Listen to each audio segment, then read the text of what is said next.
Ok, deu start. Agora eu vou lá pescar no Facebook do Ayrton. Eu vou, por enquanto aqui, eu vou dar só uma fechada no microfone aqui, Beto, mas não se Tudo preocupe, bem. daqui a pouco eu já.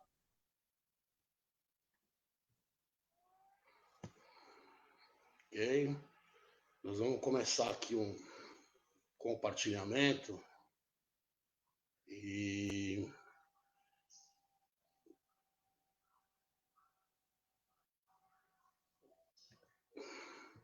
vou pedir só um pouco de paciência para os amigos que estiverem assistindo a gente, para a gente poder fazer esse compartilhamento e aumentar a nossa interação e a gente dar início ao nosso bate-papo, tá ok?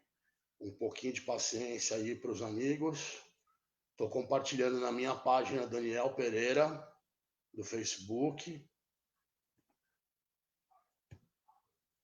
Tá ok? Um pouquinho mais de paciência aos amigos. Já vamos dar início ao bate-papo. Tá? Isso aqui é o intuito da gente aumentar um pouco a interação. Um pouquinho de paciência só.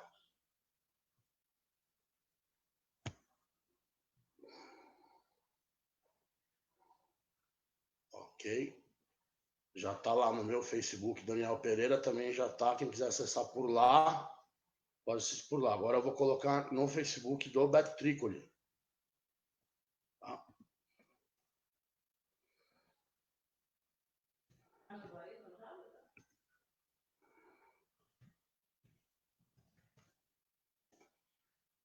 No do Ayrton já. No meu não entrou, Dadá. Entrou sim. Entrou? Entrou quem? Entrou. Espera aí um minuto só.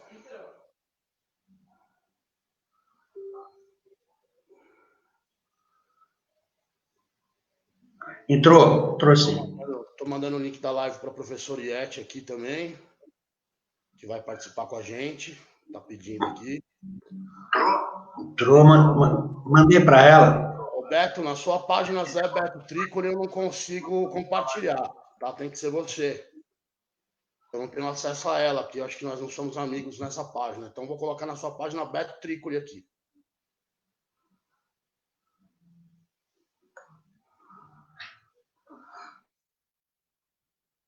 Tá aqui como comment aqui na página do Beto também tá. Nós vamos colar aqui. O microfone do Beto está fechado, hein? Tá, eu já vou abrir já. Peraí. Beto, você que vai ter que compartilhar na sua página. Eu não estou conseguindo acessar o seu mural, tá? Você entra na página, eu vou te mandar por mensagem aqui no WhatsApp o link, você põe na tua página. Tá? Ah, não sei se vai dar, hein? Porque eu tô com 2 telefones. Tô com o telefone ligado? Tô com o microfone? Tô, né? Tá, esse segundo tá Porque o ligado? Beto Tricoli eu tô aberto. Baixa aí, tá? Eu tô aberto o Beto Tricoli num outro telefone. Mas no outro telefone eu não tenho Zap. Certo. Não, mas entendi. Nesse que eu tô na câmera, que é o meu mais novo, eu tô. Aí eu tenho. Mas daí é o Zé Beto. É o Zé Beto Tricoli. Pode botar lá no Zé Beto. Eu coloquei o link no teu WhatsApp. Tá, Esse último link que está no WhatsApp, pode colocar lá no Zé Beto. certo. Tá? E vamos começar. Já temos 14 pessoas aqui. Tá? Eu vou dando mais compartilhamentos aqui. Estamos Silas Werner, Yeti. Boa noite, gente. Então vamos lá, vamos começar? Vamos lá. Senhoras e senhores, boa noite. Sejam bem-vindos a mais um Debate Possíveis com Ayrton Batista, o seu segmento de terça-feira à noite sobre debates, dialética, conduta, inerências, conhecimento científico, tudo isso na segurança de seu lar durante o período de quarentena. Conosco, o nosso membro habitual, o dono da coisa toda, o meu meia-direita querido, aquele que é uma mistura de Coutinho com Pagão, que mata no peito, dribla o goleiro e se consagra marcando um chuá. Ayrton, boa noite. Boa noite, Dadá. Boa noite, Beto. Que honra receber você aqui. Hoje à tarde eu estava um pouco nervoso com a tua presença, né? Porque eu precisava aprender bastante para poder dialogar com você, fazer um debate propositivo para a nossa cidade. E aí todo mundo me acalmou muito, inclusive a professora Iete. Então, fica tranquilo, o Beto é maravilhoso, o Beto é do bem, ele conversa gostoso, não fica preocupado, não. Isso me relaxou bastante. Então, é uma honra mesmo receber você aqui, foi uma ideia sensacional do Dadá, né, para que a gente consiga levar mais informação e reflexão para o pessoal da nossa cidade. Obrigado. Beleza, então. Beto, prazer te receber aqui. Enfim, você dispensa apresentações da cidade. Queria que você desse o seu boa noite. Não, bacana, hein? Você sabe que, ao contrário, Ayrton, eu não fiquei muito tranquilo. Bom, trabalhei até agora há pouco, então eu tive pouco tempo para até me preocupar ou ficar. Mas o que eu imaginei é o seguinte: eu participei de um debate meio tenso a semana passada, que envolvia o Saulo, né, que é o prefeito que está na máquina, está no esquema, está com todo um aparato e tal, e eu estou aqui na labuta, estou trabalhando em São Paulo, em quarentena e tal, e foi muito truncado, foi um debate muito... Eu falei, não, logo que veio o convite de vocês, eu falei, eu preciso aceitar porque eu tenho certeza que vai ser um papo fluido, né, e a gente vai poder eventualmente corrigir algumas falas e tal, né. E aqui, já corrigindo um erro do debate passado, eu estou pondo meu óculos, porque assim eu posso enxergar melhor, ver, ler eventualmente alguma coisa, fazer alguma consulta. Né? Vai ser um papo rápido, mas com certeza isso ajuda a gente ficar um pouco mais firme na coisa. É muito assunto, Dadá passou pontos e pautas, eu falei, Dadá, não vai dar tempo, cara, não vai dar tempo. Mas muito bom. E um prazer, primeiro, pessoalmente, eu considero muito Dadá, vi crescer, um cara que eu admiro, um cara que tem uma inteligência ímpar, é muito bacana, né?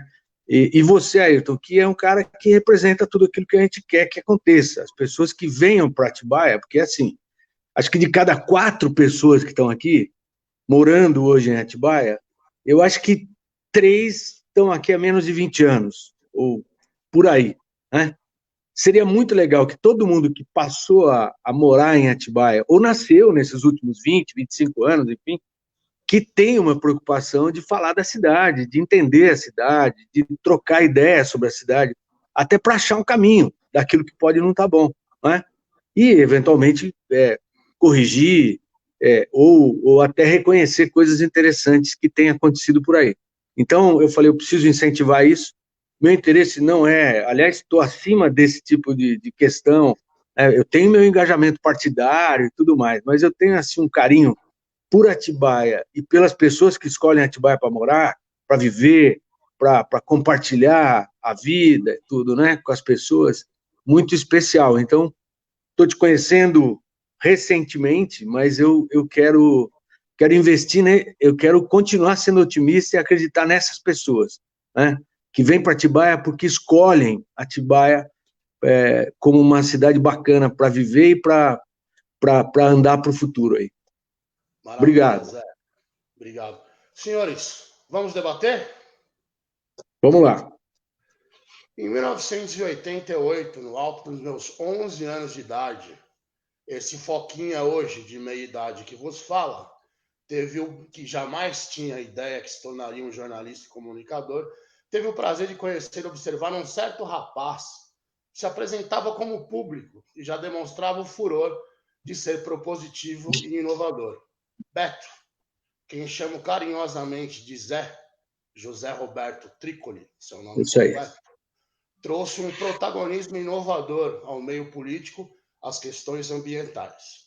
Oriundo do Partido Verde e de suas vanguardas, Beto surpreendeu todos ao quase se eleger vereador em seu primeiro pleito. A coroação da importância na dialética e da conduta da via pública atibaense veio quando o jovem e perspicaz líder se elegeu vereador em 1992.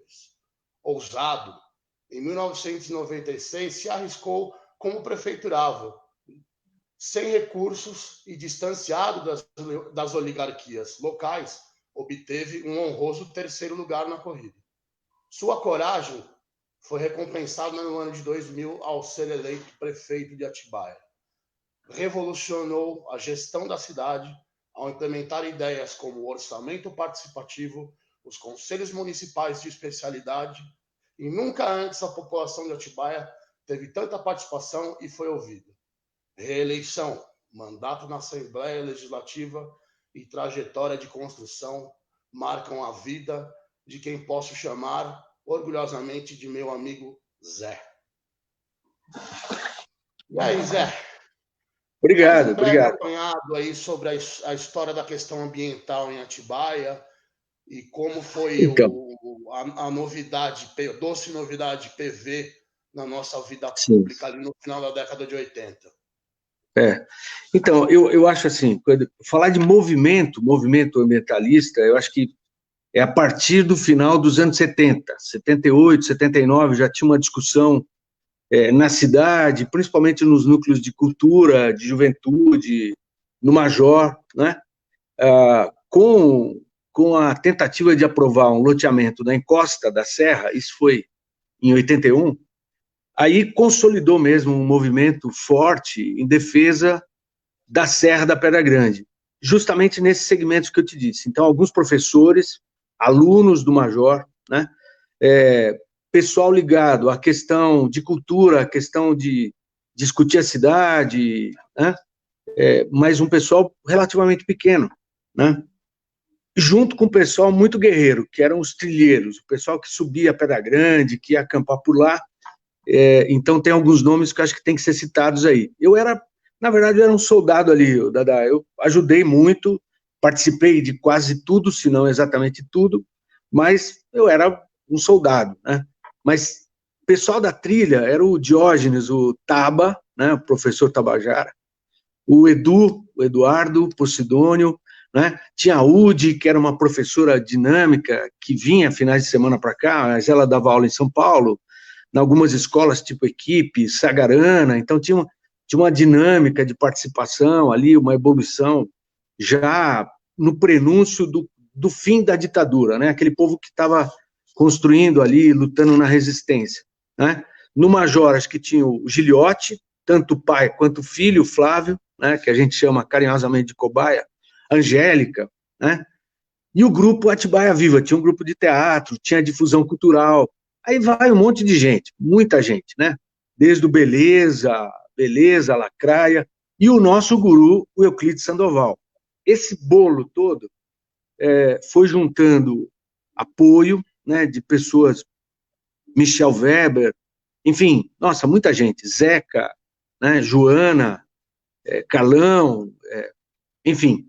E aí começou a provocar uma comoção, e essa comoção atingiu Folha de São Paulo, Estadão, e teve a primeira grande passeata depois da ditadura, né? Aliás, no período pré-ditadura, né? Após o golpe de 64, né? Em 1981 para 82, houve uma passeata na cidade de estudantes e tal, mobilizando aquilo. E aquilo virou um processo judicial, né? Aquilo virou uma discussão conceitual do que é preservar estruturas de paisagem ou estrutura natural, e não tinha ainda alguns instrumentos que hoje a gente tem, que só vieram depois na Constituição de 88, que é os capítulos gloriosos ali do meio ambiente, mas a Pedra Grande foi o primeiro bem natural tombado no Brasil.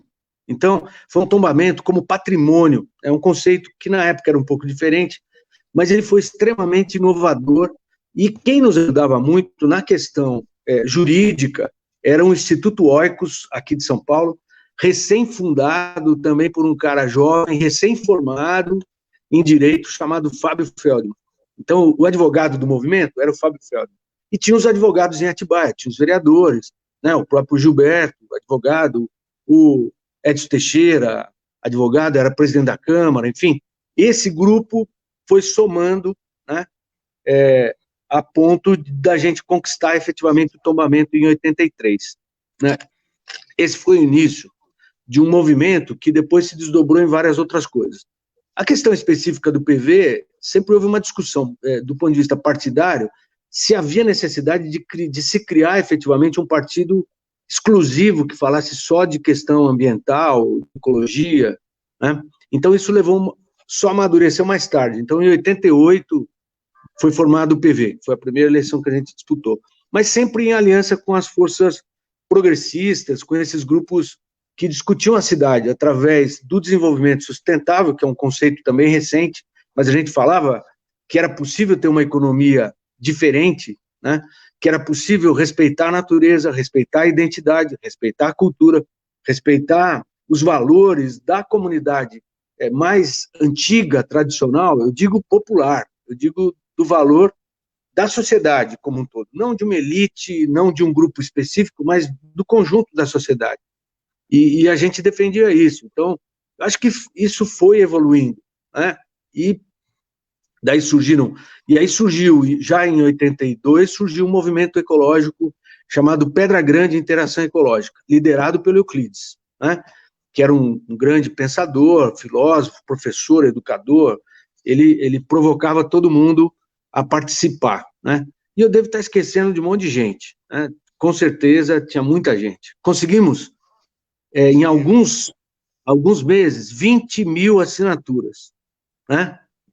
Imagina, um abaixo-assinado, 20 mil assinaturas. É isso. Maravilha, né? Um movimento que foi culminar no tombamento da Pedra Grande, a lei de monumento natural. A gente tem que citar aqui também o Fernando Bicudo, né, que participou do movimento. Muita gente ali ligado ao pessoal do Voo Livre, o próprio Dário Regoli Júnior, né? Sim. O Kaká, a Criseida. Nossa, estou esquecendo. Kaká, a Criseida. Aí tem também, sei lá, o Jaime Tacano, Fábio Napolitano. Nossa, tem muita gente. O Mané Ferrari, entendeu? Deixa eu colocar o Ayrton nessa brincadeira aqui, passar a bola para o meu meia direito. Os Zanones, estou esquecendo dos Zanones, todos os irmãos. O Maurício, tanta gente. Marcelo, Maurício. Eu queria que você entrasse na brincadeira agora para dar a sua impressão de como você enxerga a organização do espaço físico de Atibaia e o que está faltando melhorar nessa questão. Eu acho, existe uma fala clássica. Beto, eu queria botar o Ayrton. O Ayrton, claro, desculpa. Vamos lá, Dadá. Eu estava contente que o Beto ia falar sobre isso também, que a gente aprende mais. Vamos lá. O Beto comentou sobre as pessoas que vêm para cá, né? Que vêm morar aqui e de cada 4, uma, às vezes, se engaja numa situação de solidariedade à cidade. Ser solidário a um lugar que você mora já era uma coisa meio costumeira em mim, na minha família, porque a gente vem de bairros populares de São Paulo, né, com gente conhecendo todo mundo, e era normal ajudar todos. Mas uma das ideias que, quando eu mudei para cá com a minha família, minha esposa, meu filho mais velho, era de ter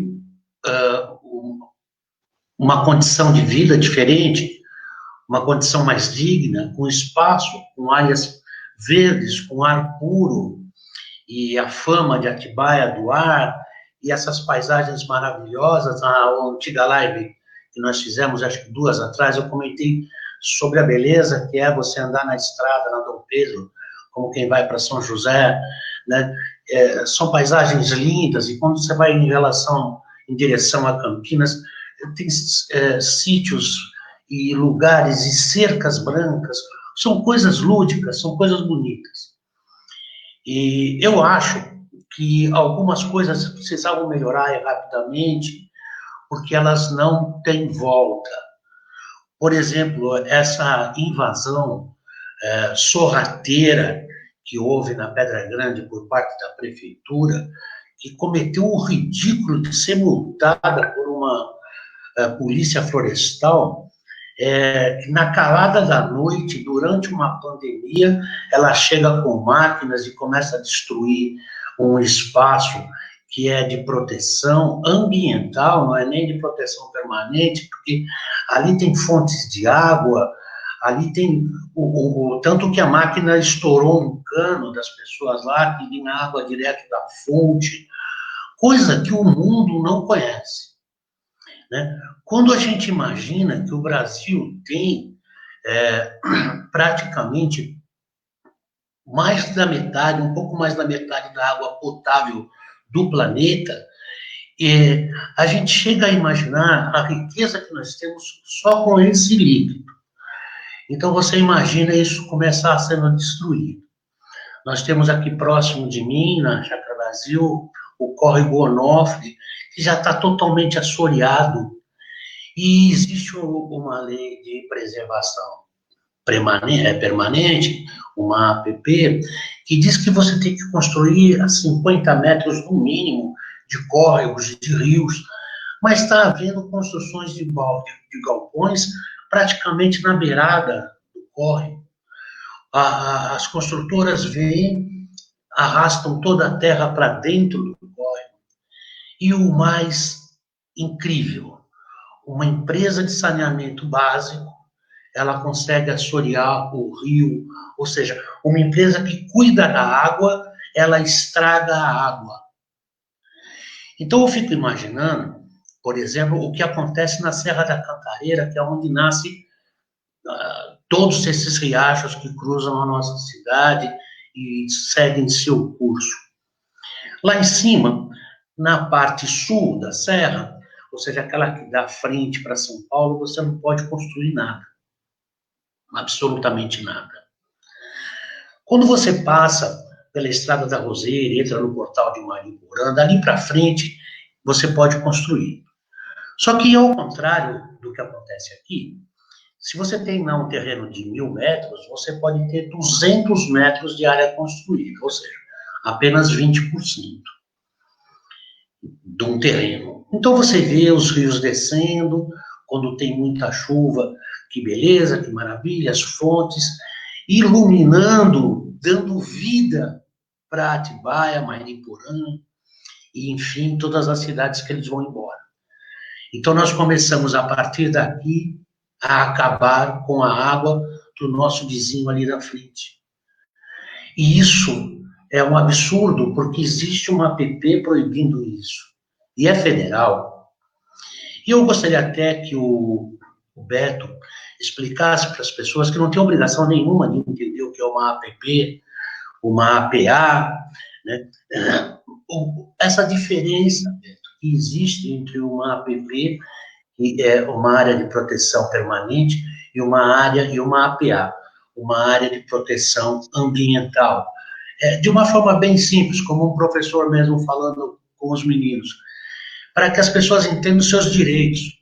Seria possível? Acho que sim, a gente não tem que aproveitar o Beto aqui para essa questão técnica, porque eu acho que pouca gente na cidade tem um conhecimento físico, do espaço físico da cidade, como o Beto tem.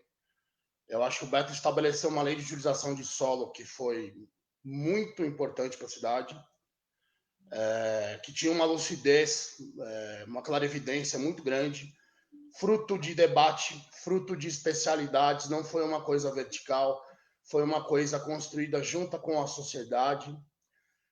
Vamos lembrar também que Atibaia possui um plano diretor, né? Acho que foi uma das primeiras cidades a estabelecer um plano diretor, e a gente está vivendo uma contradição com essa gestão atual que está deixando, depois de 8 anos, parece que não entendeu nada a vocação da cidade e demonstrou um tremendo desrespeito pelo espaço físico e pela utilização desse espaço físico da nossa cidade. Beto, por favor, queria que você desse uma pincelada a respeito disso, sobre essa indagação do Ayrton, complementando com a questão da lei de utilização do solo e o plano diretor. Então, tentando ser direto ao assunto, a APP, na verdade, é uma área de proteção permanente para garantir a proteção e preservação de determinado valor ambiental. Então, principalmente curso d'água, ou encostas, ou, enfim, remanescente de mata nativa e tal. Então, você tem uma legislação muito clara sobre esses marcos de preservação. Então, a APP é a área de preservação permanente inerente à vontade da comunidade e legislação.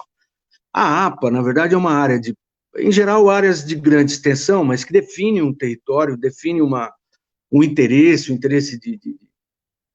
pode ter ocupação dentro, enfim, e que compõe um dos mecanismos do Sistema Nacional, né, de unidades de conservação. Então, você tem várias categorias, várias classificações, e a APA é uma delas, né?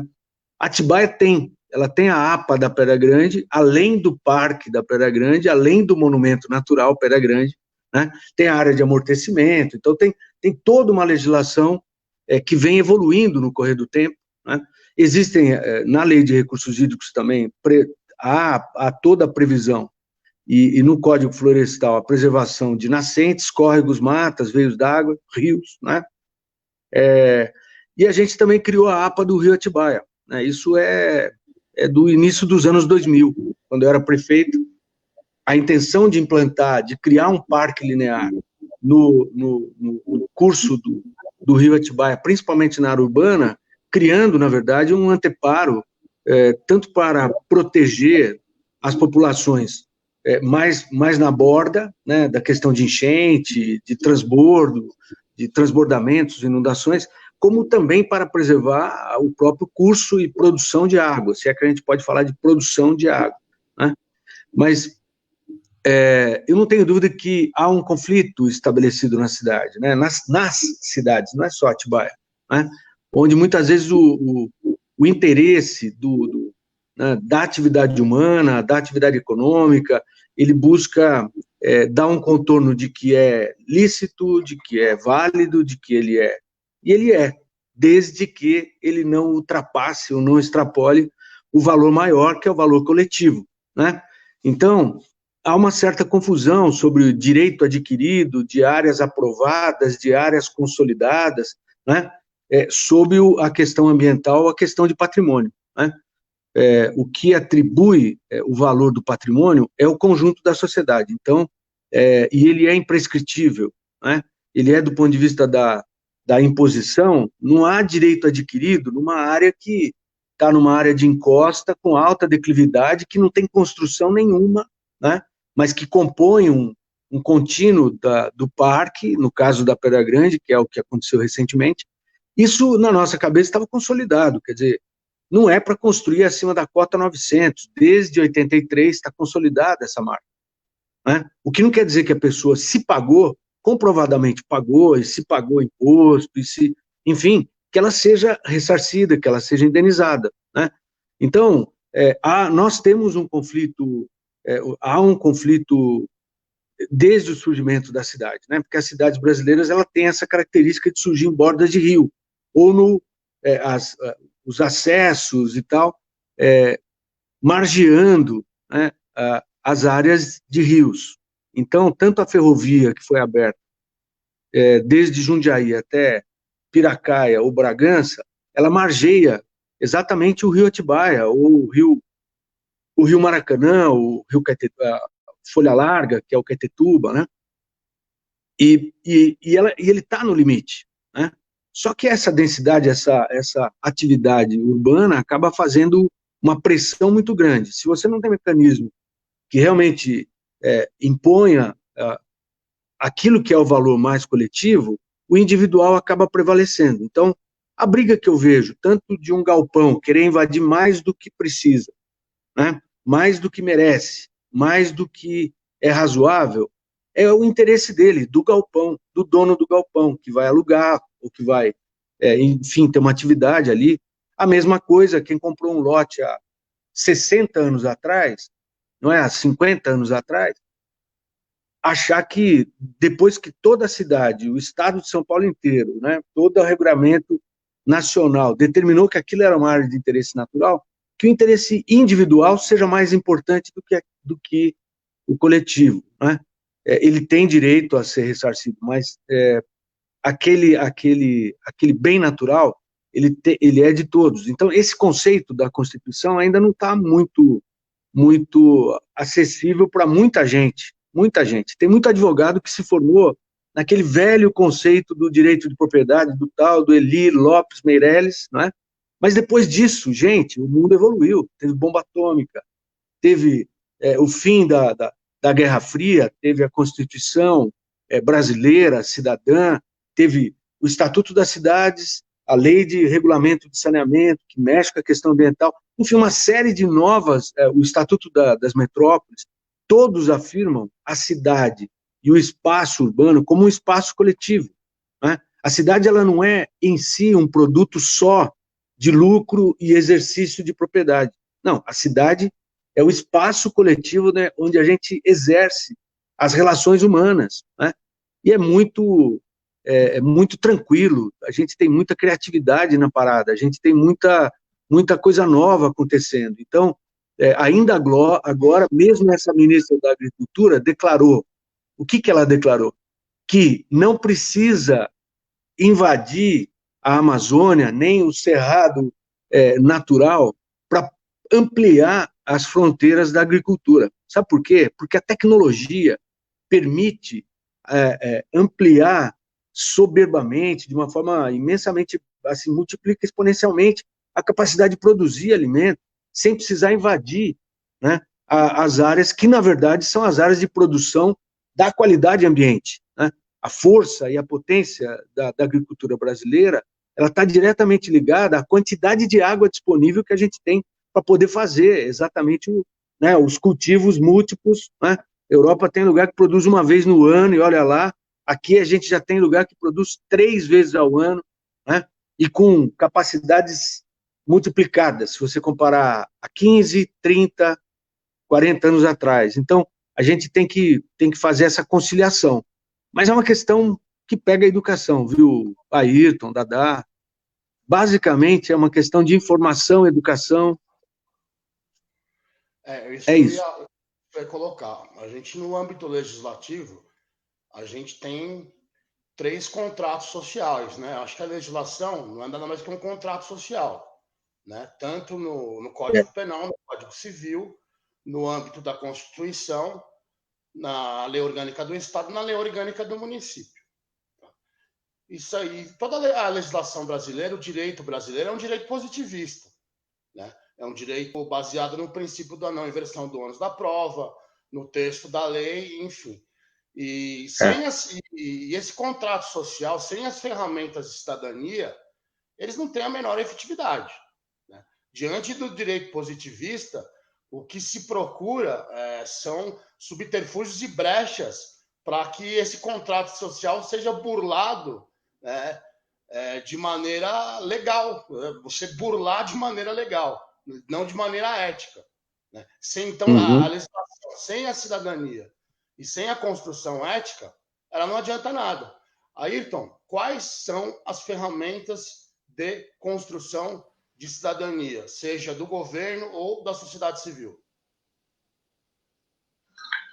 A ferramenta mais importante que existe em qualquer país chama-se educação. Isso deve começar lá na escola, no maternal, se possível, e ser matéria básica e comum. Você falou sobre os advogados. Eu lembrei de um tio meu. Meu tio foi advogado, meu tio já falecido, foi um grande advogado, professor, e ele falava assim: Ayrton, um bom advogado é aquele que sabe agir ilegalmente dentro da lei. Ou seja, é o que acontece, Dada, com o que você acabou de comentar sobre os subterfúgios, né? Só que veja só o que está acontecendo interessante. Nós temos aqui os amigos que estão comentando sobre enchentes e tal. Aqui na Chácara Brasil, um lado dela sofre com enchentes. A água chega a invadir a chácara de uma tal forma, porque o rio que tinha 4 metros, 3 metros de profundidade, está com 1, né? E por causa de estar assoreado, isso a gente já reclamou, eu como presidente da associação, já reclamei várias vezes, e um dos grandes motivos que isso está acontecendo é os antigos, né, espaços que foram vendidos aqui, foram tirando terra e jogando do lado, e os novos que estão chegando estão fazendo a mesma coisa.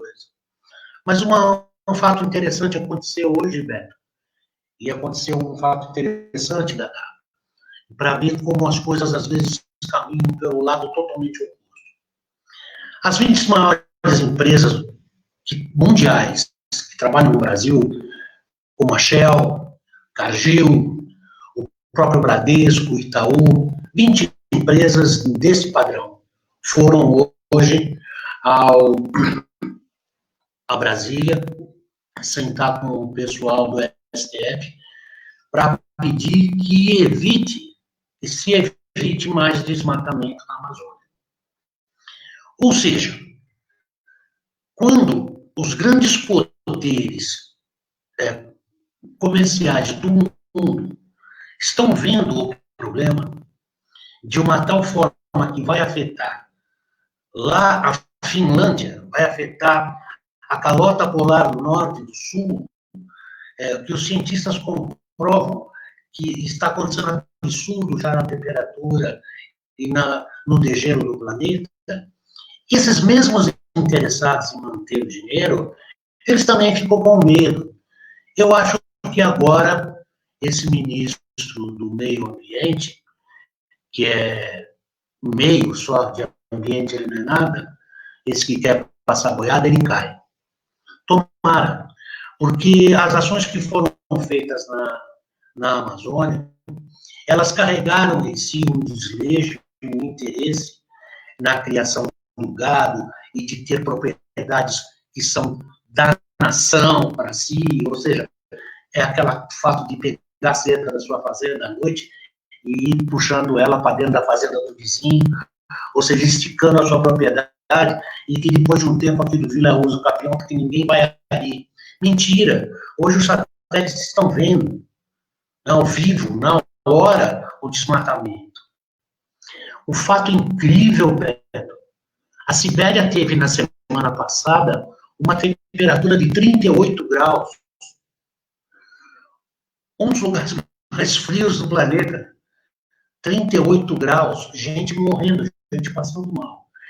E o pior, Dada, são milênios de vírus, bactérias guardadas nesse gelo, que começam a sair e desaguar rios afora, mar afora. Uma responsabilidade fora do comum. Então, voltando para Atibaia, o que acontece é o seguinte: você não é atendido na reclamação. Eu, como presidente da associação, acolhi uma denúncia de um loteamento aqui do lado do Franguaçá, só do nosso lado de cá da Fernão Dias. E, imediatamente, a pessoa da prefeitura falou: peraí, estão fazendo isso lá? Um loteamento com flâmulas, festa, tudo para lançar lá os terrenos para serem vendidos.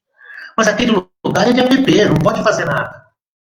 Eu falei: pois é, vamos estragar o rio mais do que está estragado. Já não chega a assorear aqui debaixo da ponte da entrada do Imperial e a água subir em todas as chaves. Bom, foram lá, eu vi, o fiscal foi lá, chegou lá. Isso vai fazer 6 meses. E eles estão lá, continuam vendendo. Houve algum acerto? Houve algum entendimento? Fica a dúvida. Você não recebe mais a notícia. Desleixo, vereador que não fiscaliza. Então, para que serve um vereador se ele não sai pela cidade andando? Ele aparece uma vez lá para fazer a reunião dele e vota o que o prefeito quer. Para que serve um vereador se ele não faz projeto? Se ele não pensa nas pessoas? Para que serve? Vai lá e vira gerente, vira um supervisor de qualquer coisa da prefeitura e vai assinando tudo que o prefeito manda. As coisas estão precisando mudar com urgência, sabe, Beto? Parece que não. Isso eu falo aqui do meu pedaço. Eu penso no bairro do Portão, que toda vez que chove muito, o bairro do Portão sofre muito. E outros bairros da cidade. sofre das pessoas perderem tudo. E eu tenho um fato interessante, uma das pessoas que mora no bairro do Portão falou, faça a obra que eu pago. Nem a pessoa, os cidadãos se prontificando a pagar a obra, a prefeitura fez. Que interesse aí? É aquele interesse geodésico que nós comentamos, da política geodésica. Deixa estragar, que a gente vai lá e compra barato. E aí arruma e vende caro. É isso. Desculpa aí. A questão do poder público atender às urgências governamentais e às urgências de alguns grupos que tem dentro da cidade. Por isso que eu acho que a gente tem que ter na nossa legislação, claro, o que é política permanente de Estado e o que é política, o que pode ser feito de caráter transitório. O que pode ser mudado por um governo e o que não pode ser mudado por um governo. Tá? Deixa eu só dar uma boa noite aqui para a turma aqui. Grande Paulão Malvazzi, boa noite, beijão, obrigado por estar aqui junto com a gente. Silas Werner aqui com a gente, professora Iete Rodrigues, essa o Beto conhece muito bem, né? Trabalharam juntos aqui, fizeram um dueto maravilhoso na cidade. Renato Bacelar, Coronel Ernesto, Antenor Figueira, Oswaldo Furlan, Margarida Maria Souza, Rodrigão Veredas, bastante gente aqui assistindo, muito legal. Mari Patrocínio Ananias, Érica Dilon. O Silas, eu vou levantar esse questionamento aqui do Silas Werner, que ele também é da área ambiental lá. O Silas morou muito tempo aqui em Atibaia. Hoje ele está lá em São Sebastião, mas é um cara que é da área também. E ele fala da questão das ocupações das várzeas ao longo da rodovia Fernão Dias. O que pode acarretar, né? Principalmente em questão de enchente, né? Tá, que vejo alguns empreendimentos sendo construídos naquela região que são de importância fundamental para o controle de enchentes da cidade e ninguém faz nada. Aí, Beto, eu queria questionar você porque entra um dilema histórico do município, uma questão secular em relação a Atibaia, que é a vocação da cidade, né, o território, todas as suas inerências, toda a sua peculiaridade antropológica, a identidade rural, face à necessidade de quem vive mais na cidade e o desenvolvimento econômico, o tal do desenvolvimento econômico diante da legislação, de instância, da APP e o caramba. Como a gente equaliza esse dilema, Beto? Eu acho que você tem a resposta porque você fez isso muito bem na sua gestão. Sim. Então, eu fico... me preocupa quando eu vejo algumas lideranças, ou mesmo um discurso, não digo fatalista, ou talvez até negativo, tanto de um lado, quando é uma visão otimista, inconsequente, que diz que a cidade cresce, que é uma beleza, e pode crescer, e está tudo jóia, e vai crescer naturalmente por inércia. Tem gente que defende isso, que a cidade cresce de qualquer maneira e está muito bom. Por outro lado, tem gente que diz que a gente tem limitações e não vai conseguir nem crescer nos segmentos de indústria, do turismo e tal. Quer dizer, eu sou otimista por natureza, né?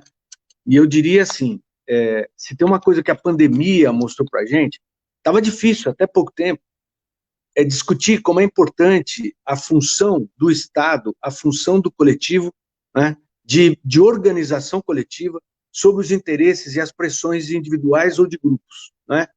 Com o episódio da pandemia, ficou muito claro que se não existe um Estado organizado, se não existe uma estrutura preparada para enfrentar determinadas crises, no caso a crise na saúde, no sistema, né? Quer dizer, a gente estaria muito pior, mas muito pior, né? Nunca o SUS foi tão valorizado como agora, né? Universalizou, e pouca gente sabe, porque o SUS ele começou a ser implantado nos anos 80, né? No final dos anos 80, e muita gente nem sabe como era antes. Eu só vou dar um número. 30% da população, durante a ditadura e até a implantação do SUS, e coincide, eu acho que o SUS é a grande marca da democracia, porque o SUS ele estabeleceu a universalidade da saúde para todos os brasileiros, todos, indistintamente, né? Até então, como é que funcionava? Só 30% da população tinha assistência de saúde. É quem tinha carteira assinada, ou era funcionário público ou militar. Não é? E quem não tinha carteira? E trabalhador rural? Não, ia ao Deus dará, aí vivia na estrutura do cimidão, nas santas casas, uma coisa, os beneméritos e tal, as benemerências, as beneficências, mas era alguma coisa do tipo assim, o que dá para fazer. Não era um direito, não era uma estrutura, né? E eu acho que está claro que a gente precisa muito, sim, de marcos regulatórios, de controle sobre o coletivo da sociedade, principalmente sobre os grupos, né? Porque os grupos econômicos, principalmente, os grupos de interesse, né, sejam que matiz for, eles acabam, se tem hegemonia no processo de decisão, né, acaba contribuindo negativamente para a maioria. Então, eu acho que a gente tem que aprender aí com esse episódio da pandemia de que a gente precisa ter uma organização coletiva bem definida, né? Transparente, honesta, correta, né? Para que não haja desvio ou desperdício, mas tem que existir, né? Isso só vai existir se tiver participação popular, participação dos segmentos econômicos, de todos os segmentos geracionais, não é? Tipo, o jovem, a criança, quando puder, tem que começar a pensar e decidir junto, né? Com trabalho e tal, o adulto e pá, todo mundo pensando junto, o que é um modelo de desenvolvimento que a gente pode fazer, né? Aí você falou de vocação, é muito assunto, eu falei para você, é difícil falar resumidamente, mas eu defendo que a questão da vocação, ela pode ser um dilema, na verdade, que a gente não devia passar, porque a gente tem potencial, né? Trabalhar as potencialidades múltiplas me parece muito mais inovador e muito mais século XXI do que a gente ficar segmentando. É indústria, é comércio, é serviço, é turismo, é agricultura, né? Por quê? Porque, por exemplo, vamos pensar o morango, vai. Morango é um produto agrícola, mas o morango ele é essencialmente um produto que leva uma mensagem subliminar, né, de qualidade, enfim, de prazer, turismo, não é? Ele vira, então a gente tem o morango na agricultura, gera ali uma mão de obra enorme, informal, mas que trabalha nas plantações, não só de morango, né? Morango, flor, ornamentais, na agricultura de Atibaia, né? E ela paga imposto diretamente ao município? Não se paga imposto, né? A agricultura não paga imposto municipal, mas acontece que esse povo todo consome no comércio, alimenta todas as relações da microeconomia, a economia média, a economia local, não é? Não dá, Atibaia não dá para pensar Atibaia sem a produção de morango, flor, ornamentais, né? Frutas, né? E de repente o morango faz a marca da cidade que atrai muita gente, né? Eu acho que, assim, as possibilidades, aí você pode ter indústria de beneficiamento de alimento, você pode ter indústrias de outros matizes e tal, né? Não polui, né? Foi o tempo, né? Principalmente na nossa região, que teve muita fiscalização, né? Há mais de 15 anos que quem mais polui, por exemplo, o rio, as águas, não é a indústria, nem é a agricultura, ainda que pudesse, ela tem um peso aí, se usa agrotóxico, é ruim, mas são exatamente as cidades, porque não tratam seus esgotos, porque não tratam seus efluentes, a questão do lixo, né? E aí, eu pergunto, qual é exatamente o tipo de desenvolvimento que a gente quer?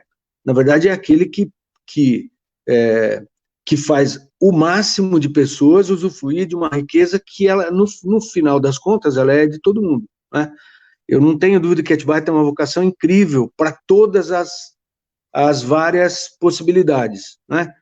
Em 1980, eu vou dar um número, 50% da arrecadação do município era IPTU, né? E quase o resto era repasse do governo federal, alguma verba vinha de turismo, né? Hoje, a economia de Atibaia, a arrecadação do município, mas a economia como um todo, nenhum dos segmentos tem mais do que 23% de participação. Então, isso quer dizer o quê? Quer dizer que a nossa participação de arrecadação na área industrial, ICMS, supera 20%. Né? O IPTU, ele está em torno de 20%, um pouquinho mais, talvez. Né? A gente não é dependente do IPTU, a gente não é... E, na verdade, a melhor economia, aquela que...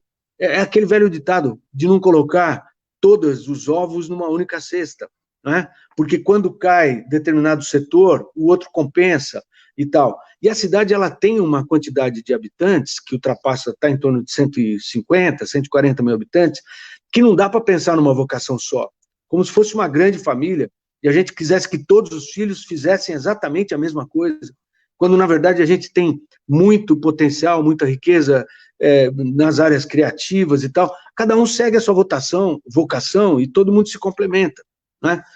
Eu acho que a base é o território, né? Mas as possibilidades estão nas alturas, né? Então, eu acho que eu sou muito otimista. Eu acho que e Atibaia é rica, viu, cara?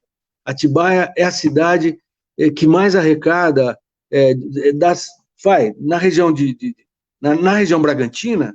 Quando eu era prefeito, a gente atingiu o primeiro lugar de arrecadação e riqueza, PIB, circulação de mercadoria, tudo que você pudesse imaginar, né?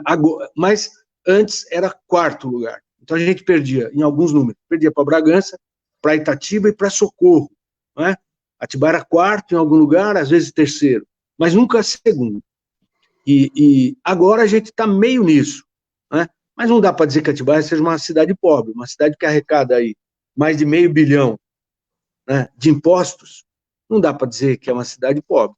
E eu acho que a função do Estado, a função do governo municipal é muito grande para buscar o equilíbrio e inclusão da maioria da população nessas oportunidades de crescimento e riqueza, né? Mas eu falo muito, viu, Dadá? Verdade, Queria Beto. falar menos. Não, pode Mas falar aí que a gente vamos lá. escuta, a gente escuta a sua palestra aí até amanhã de manhã, se deixar, sem o menor problema. Não, vamos. Agora Tem que encurtar. você tocou numa questão que eu acho fundamental. Atibaia não tem uma identidade cultural só. Atibaia tem várias identidades. Atibaia tem a área rural, Atibaia tem a área urbana, que tem uma produção artístico-cultural forte. Na área rural, a gente tem uma identidade cultural também muito forte, que geram matrizes antropológicas interessantíssimas e que geram também necessidades diferentes. E o poder público tem que analisar isso com carinho. Quem for exercer um mandato público aqui na cidade tem que entender essa diferença. É fundamental e entender o território. Atibaia é muito territorial. É um território muito peculiar. A gente fica aqui muito tempo aqui no centro, achando que a cidade é só isso aqui, mas não é. Mas se a gente andar da Grota Funda até o Maracanã, enfim, do Jardim dos Pinheiros até o Alvinópolis 2, a gente vai ver várias Atibaias, a gente vai ver muita coisa legal. E o Beto tocou na questão que eu acho interessante, foi propositivo de como a gente desenvolver economicamente a cidade de maneira sustentável. É possível. Eu acho que dá para fazer e o município já demonstrou capacidade de fazer isso anteriormente. Eu queria perguntar para o Ayrton o seguinte. Ayrton, essa questão de desenvolvimento sustentável, planejamento urbano da cidade, passa por uma autonomia maior do poder local, passa por uma autonomia maior do município em se governar, em se planejar, porque dentro do município é muito mais fácil a gente estabelecer ferramentas que garantam o processo democrático. O diálogo do município com as entidades civis, a formação de um orçamento participativo, a formação dos conselhos de especialidade, permitem que a gente tenha uma democracia muito mais próxima do que pressionar Brasília. É muito mais fácil falar com o vereador, falar com o prefeito, né? Do que falar com o deputado estadual, falar com o governador e chegar em Brasília, finalmente. Então, essa autonomia e esse fortalecimento do poder local, você acha que é algo fundamental para que o município possa se planejar e se desenvolver economicamente?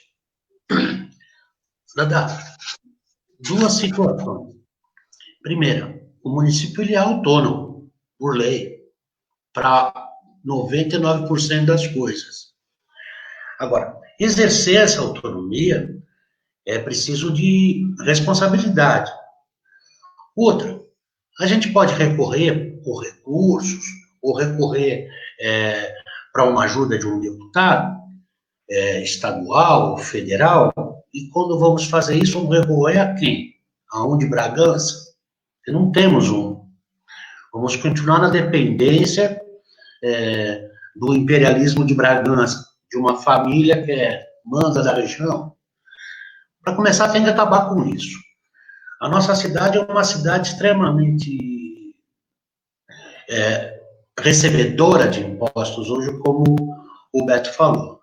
O que você precisa é ter um gestor formado em gestão pública, como é o caso do nosso pré-candidato, que entenda como uma dona de casa faz a pegar aquele dinheiro e usar bem, no lugar certo. Então, em vez, por exemplo, de a gente gastar 48 milhões para alargar Jerônimo, a gente poderia ter asfaltado com isso pelo menos uns 8 bairros. E para asfaltar, você precisa ter água e esgoto. Tudo bem? Pela lei nova. E isso vai acabar com o problema que o português da padaria até comentou aqui, que é a contaminação do lençol freático. A fossa, junto com o poço, um dia vai chegar que a fossa ganha do poço. Então, isso precisa terminar. A gente aqui, com mais ou menos 3 milhões de reais, asfaltaria a Chácara Brasil praticamente toda. Já seria um espaço enorme da cidade, do lado de casa Fernão Dias, que não dependeria mais disso. As águas correriam suaves e leves para os córregos, sem levar terra, sem levar resíduos, lixo para dentro do córrego. Mas não se pensa nisso. Então, a autonomia do município também depende muito das parcerias público-privadas. Por que não? A gente não pode nunca negar que nós temos que ter otimismo, sim, controlado, conforme o Roberto falou. A nossa vocação é turística? É sim. Tanto que nós temos uma categoria de cidade-estância. E para ser uma cidade-estância, você precisa ter um atrativo que seja determinante para que ela o seja. Então, nós somos uma cidade que é uma estância climática. Olha só a importância do meio ambiente. Se a gente não cuidar disso, nós podemos, amanhã ou depois, perder essa categoria de estância. E a categoria de estância para a nossa cidade faz com que venham verbas estas. Outras verbas que cidades normais, que não são estâncias, não têm. São verbas que deverão ser usadas para ser mantidas a categoria de estância. Para ser mantida, então, a categoria de estância climática. Ou seja, eu não posso sair poluindo. E o clima, ele não se polui, e o solo também não se polui sozinho. Tem que ter interferência humana e o desleixo público na fiscalização. Senão isso não aconteceria. Quando você mexe no bolso de um indivíduo que faz queimada dentro da sua chácara, e ele está ali queimando lenha, queimando folha, poluindo todos os varais que tem ao lado dele, sujando tudo quanto é piscina e o próprio ar, ele não sabe que ele está criando mais monóxido de carbono do que 50 caminhões numa fogueirinha de 300 metros que ele recorreu de lixo orgânico ali. São consciências, são trabalhos que as associações de bairro deveriam conversar com os moradores, sabe? As comissões deveriam ter mais comissões sobre o meio ambiente, sobre o turismo, sobre o esporte, sobre a cultura, em vários bairros, Porque a pluralidade de condição dos bairros Atibaia são diferentes. Aquilo que serve para um bairro do lado de lá, da Fernão Dias, do lado direito, talvez não sirva tão legal do lado esquerdo, e vice-versa. Mas uma coisa é importante, o ar que bate lá, bate aqui. A chuva que bate lá, chove aqui. Então, a doença que é criada aqui por um coliforme fecal, bate lá no hospital, porque aqui desse lado não precisa, né? Aqui não tem hospital, só do lado de lá. No máximo as UPAs, que as pessoas não sabem que as UPAs são federais, né? Não são municipais. Foram criadas por incentivo federal. Então, essas explicações que o povo precisa saber, conversar com eles não têm obrigação de saber, né? E queria falar para um colega aí, que é de São Sebastião, que Atibaia é um dos maiores produtores do mundo de morango orgânico. E toda a nossa produção de verduras da região também o são, hoje, né? Por incentivo e até por experiência de ganhar dinheiro dos produtores. Os produtores sabem que se a verdura dele for o mais orgânica possível, vai ser bem mais preferida do que aquele alface todo amarelado do supermercado de grande grife, né? Então, e conforme eu falei no nosso anúncio, o papo aqui era de meio ambiente e o que viesse. Então, o convidado é meu e ele fala o que ele quiser, na hora que ele quiser, sobre qualquer assunto. Se você não concorda, você pega e faça uma live aí em São Sebastião. Um abraço. Fala, Dadá. É isso aí, então. Legal. Beto, eu queria que você falasse também um pouco sobre a questão do planejamento urbano. Como é que o planejamento urbano funciona? Quais são as matrizes culturais, socioeconômicas que tem que fazer, tem que considerar para fazer um planejamento urbano que atenda às necessidades do município? O município possui a autonomia necessária para fazer esse subterfúgio? Ou se ele precisa de mais autonomia, precisa o poder local ser mais fortalecido? Enfim. Porque muita gente entende uma prefeitura como uma zeladoria. E eu acho que planejamento urbano e urbanismo não é só obras, fitas cortadas e placas e pedras fundamentais. Eu acho que é um pouco mais. Você podia dar uma pincelada para a gente? Pois é.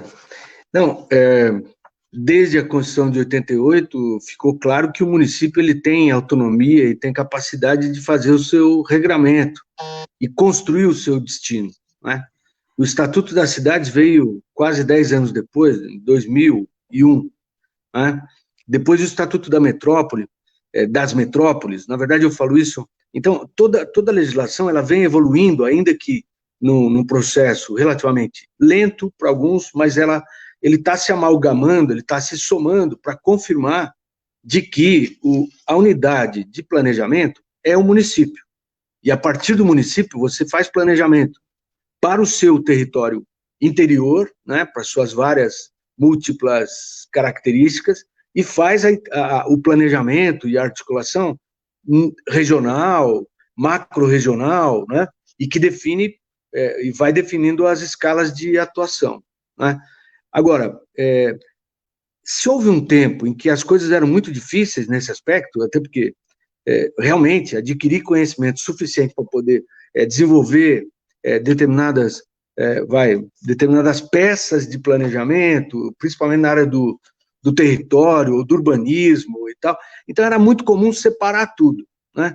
Então faz o plano de desenvolvimento rural, faz o plano de desenvolvimento do turismo, não, o pessoal de uso do solo, quem vai fazer é loteador, imobiliário e construtor, né? A questão do meio ambiente fica para quem entende de meio ambiente, isso é muito recente e tal.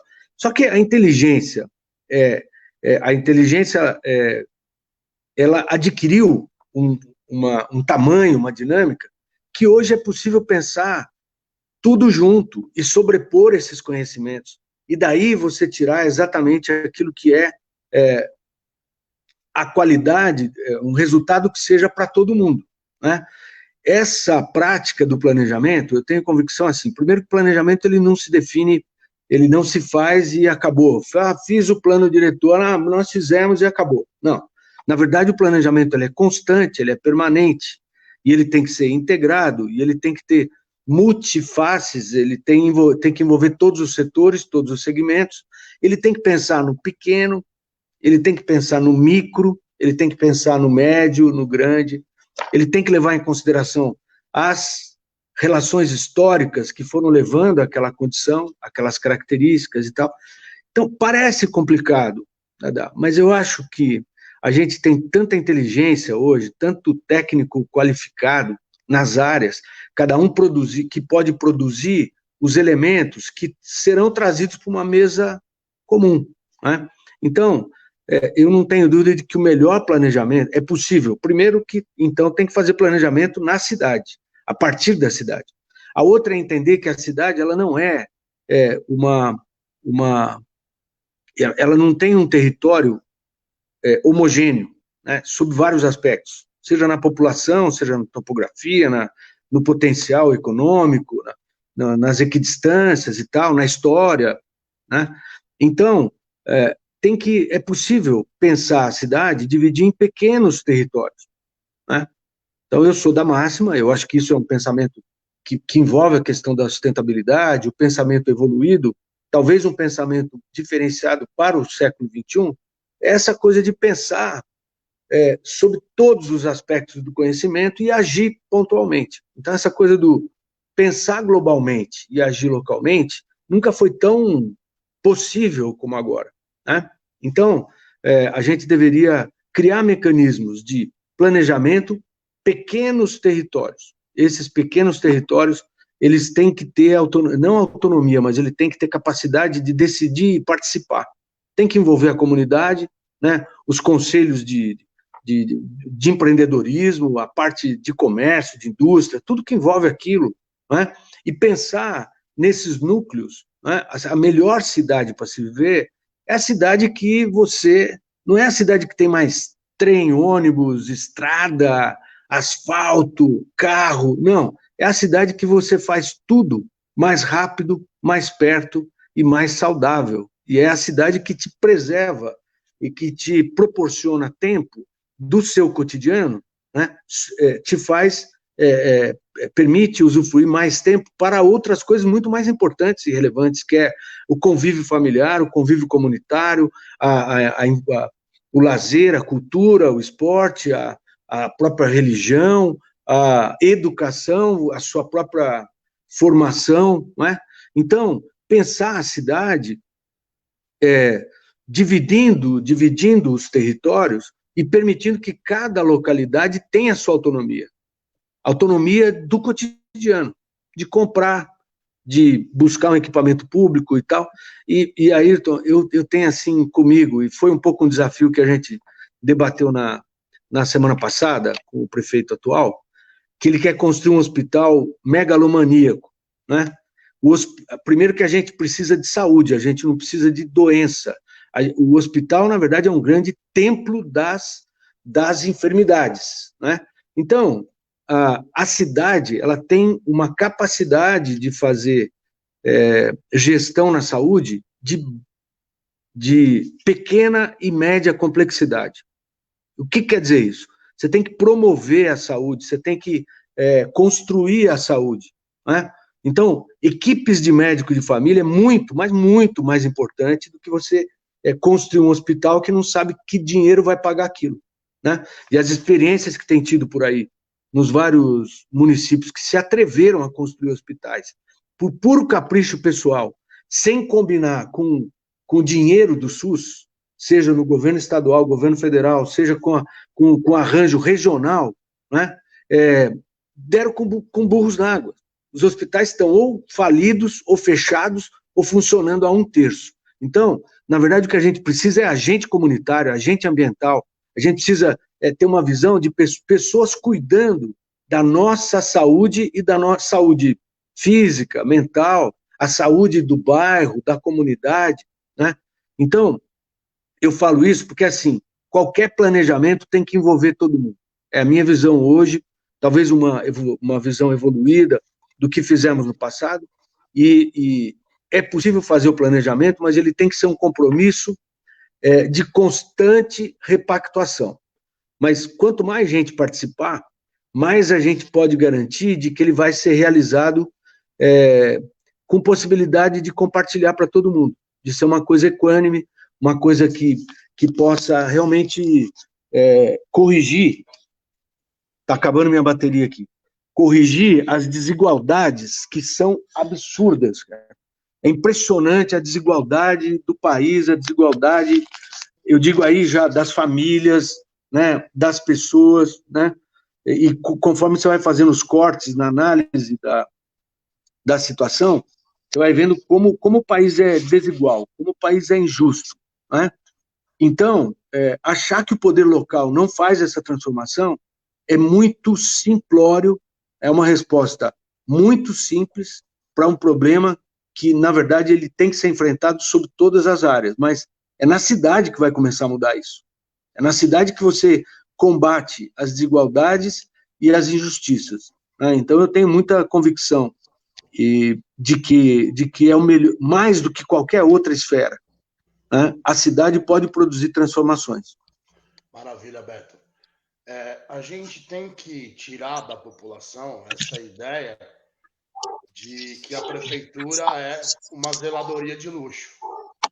Infelizmente, as pessoas ainda têm essa ideia na cabeça de que se o prefeito arrumar um canteiro, se o prefeito pintar uma faixa, enfim, ele está fazendo o trabalho dele.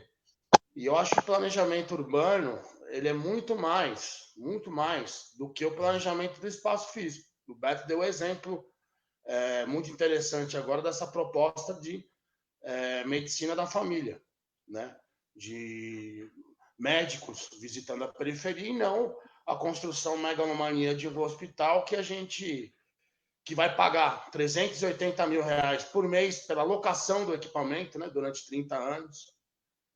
Tentem me explicar a lógica disso, que eu acho que eu não vou conseguir entender, acho que eu não tenho inteligência suficiente para entender isso, né, se isso é lógico ou não. E que o planejamento urbano e o planejamento da cidade é muito mais do que o planejamento de uma mobilidade física, do que pintar uma lombada, do que pintar uma faixa, do que trocar um farol. Tá? As pessoas precisam entender que no município tem um prefeito e não um zelador de luxo. Então, estão batendo 1h12 de live, eu acho que a gente conseguiu abranger bastante coisa. Faltou coisa, né, Beto? Acho que se a gente emendar aqui, a gente fica ali até amanhã debatendo, mas já está batendo 1h12. Assim, eu vou pedir para o Ayrton para ele já emendar essa observação dele em relação ao planejamento urbano, emendar com as considerações finais e a gente parte para o encerramento. Tá bom, Ayrton? Manda lá. Beleza. Bom, eu precisava rever de novo, porque eu acho que a gente, falando várias vezes, as pessoas vão lembrar. As pessoas que nos acompanham nessas últimas lives, são 6, né, Dada? Que nós já fizemos, não é isso? Então. Não, se a gente contar as extraordinárias, acho que já vai para 9 ou 10, né? Sim, bom, as oficiais, assim, com o pessoal, são 6, mais as nossas, que às vezes faz aí um break news. Eu sempre falei que eu acho que eu deveria um dia, se conseguisse chegar à vereança lá, vamos ver, ainda tem muita coisa para a gente passar, nós somos todos pré-candidatos, ainda a gente vai ter uma convenção para escolher, ou seja, nada está certo ainda. Mas uma das coisas que eu lutaria pela educação, primeiro. Segundo, a educação dentro daquele conceito Darcy Ribeiro mesmo.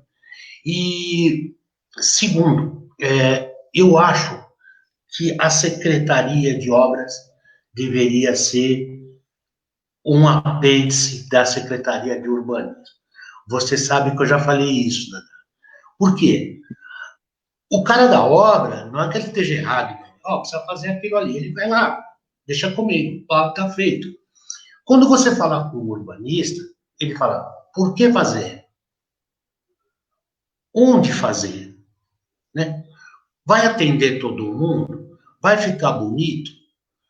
Puxa, mas vai ficar para sempre? Vai ficar fácil de chegar? Vai ter estrutura em volta? Ou seja, é um outro pensamento. Então, eu acho que aí, a partir do momento que um urbanista viu aquilo, ou uma equipe que desenhou aquilo, até para manter a vocação da cidade, de cidade bonita, né? Bem arranjada, bem acertada, com mobilidade fácil para as coisas, você precisa ter um urbanista, um cara que entenda do assunto. Aí sim, aí vai lá, agora a secretaria de obra vai lá e faz desse jeito, entendeu? Porque foi pensado, não é fazer por fazer, lançar um hospital no momento de pandemia, é muito cinismo.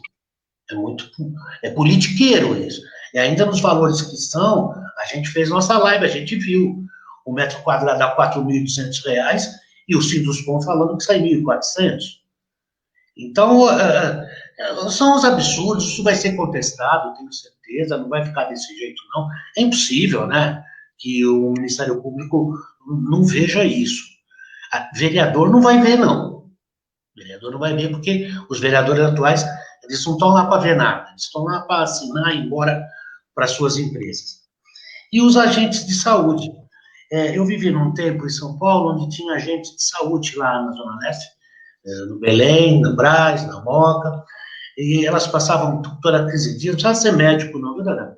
Então, a gente de saúde, com um pouco de experiência, ela passa, como é que você está? Tomou seu remédio? Não tomou? Vamos medir a pressão, vamos não sei o quê. E por conta disso, nós achamos vários problemas na família. Com esse atendimento bobo, e você é deslocado para um hospital.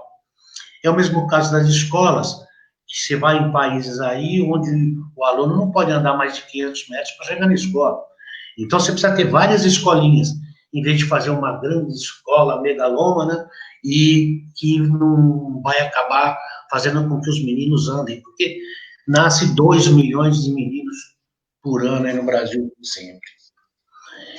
A cidade tem que ser pensada com carinho, e a parte do meio ambiente é o afago.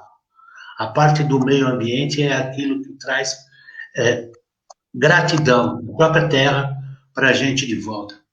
Então, esse carinho que a gente precisa conversar sobre ele para dar para a cidade, fazer as pessoas entenderem determinados porquês. Né? Eu agradeço demais ao Beto Trícoli por estar com a gente. Tomei outra aula, tenho tomado aula direto aqui, viu, Beto? Com muita gente. Eu acho uma live não deu para o Beto pôr mais ensinamentos para a cidade, né? Eu acho que a gente vai bater 800 pessoas, 900 pessoas na visualização, tenho certeza que vai ser a nossa live com maior audiência, porque ela é feita com o coração, ela é feita com muito carinho, uma cidade que merece carinho e que está sendo tratada como objeto de usufruto de uma bolha da cidade. Então, é isso, Beto. Muito obrigado, sou grato a você. Disponha de mim, independente de qualquer coisa, de qualquer situação. Tomara que a gente se cruze logo aí para tomar umas bramas da Serra Monte. Junto com o Dadá, esse parceiro aí que também me acarinha o tempo todo e me ajuda. Junto com a Maura. Maravilha. Obrigado a todos. Maravilha. Boa noite. Maravilha, Ayrton. Obrigado. Zé, foi um prazer, cara, poder te rever, mesmo que de longe, assim, à distância. Espero logo retomarmos as nossas tardes de sábado filosóficas no bar do nosso querido Zé Momo. É isso aí. Com mais pronta urgência, na companhia da trupe toda ali, do Araê Veloso, do Givagão, do Sato, da nossa turminha do sábado à tarde ali, que eram momentos sensacionais que a gente passou junto. Temos bastante história, já debatemos muito. Eu acho que a gente já teve em alguns momentos ali, em alguns espectros políticos diferentes, mas a volatilidade da política nos aproxima, e eu acho que o momento em que o país corre algum risco democrático considerável, eu acho que os bons têm que se conversar. os democráticos têm que se unir, que, enfim, a causa da democracia e da normalidade da nossa república é muito maior do que qualquer espectro político. Vamos lá, Zé, suas considerações finais aí. Muito obrigado, cara. Obrigado, Dada. Quanto tempo? 1 minuto? 2 minutos? Fica à vontade. Então, faltou muita coisa para a gente falar, não, Ayrton? É tanta coisa que vem na cabeça, Dada. Mas, assim, eu acredito muito no turismo como um modelo integrado de desenvolvimento na área da economia criativa. A gente não falou da economia criativa, não falou da nova economia, que eu acho que muita gente que hoje tem uma profissão, eu não sei se vai ter essa mesma profissão daqui 15 ou 20 anos, né? Então, existe uma mudança muito rápida acontecendo na área da informação, né? Muita inovação na área de produção mesmo. A pandemia mostrou que é possível um novo modelo de trabalho, inclusive em home office, à distância, né? A informatização veio para ficar. Eu acho que a gente vai sair dessa pandemia com índices altíssimos de informatização e pegadas digitais, né, do ponto de vista da relação da sociedade, e acho que, então, faltou muito a gente falar ainda dessa perspectiva de futuro mesmo, né? Mas o mais importante é que a gente gosta da cidade, e essa conversa foi o que eu imaginei que ia ser, né? Um encontro de pessoas amigas que têm boa intenção e índole positiva, né? Eu acho que a gente precisa disso, né? E extremo respeito às diferenças e à diferença de opinião, inclusive, né?